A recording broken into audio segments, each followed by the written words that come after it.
జిల్లా కేంద్రమైన తిరుపతి పట్టణంలోని శ్రీ వెంకటేశ్వర విశ్వవిద్యాలయంలో జరిగిన state level Amaravati championship all sports కార్యక్రమాన్ని రాష్ట్ర రవాణా యువజన క్రీడా శాఖ మంత్రి మండిపల్లి రాంప్రసాద్ రెడ్డి ప్రారంభించారు. ఈ కార్యక్రమంలో సినీ హీరో నారా రోహిత్, పొంగునూరు నియోజకవర్గం Telugu Desam party incharge Chella Babureddy, SAAP chairman Ravinaidu, director Girish, TUDA chairman Dollar Divakar Reddy మరియు కూటమి పార్టీ నాయకులు, కార్యకర్తలు, క్రీడాకారులు పాల్గొన్నారు. AP state championship cup inauguration రావడం చాలా ఆనందంగా ఉంది. ఇక్కడ ఆహ్వానించినందుకు శాప్ వారికి అలాగే స్పోర్ట్స్ అథారిటీ అందరికీ థ్యాంక్ యూ.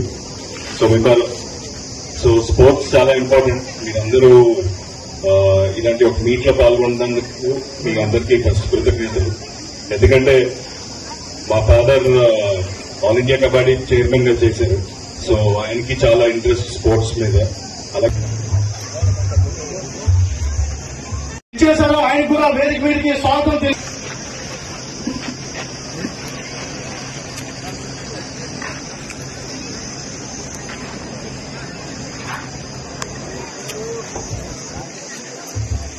నాకు మంత్రిగా ఈ క్రీడా శాఖను ఇవ్వడం, అలాగే మన సోదరు రవినాయుడు గారిని టాప్ చైర్మన్ గా ఏర్పాటు చేయడం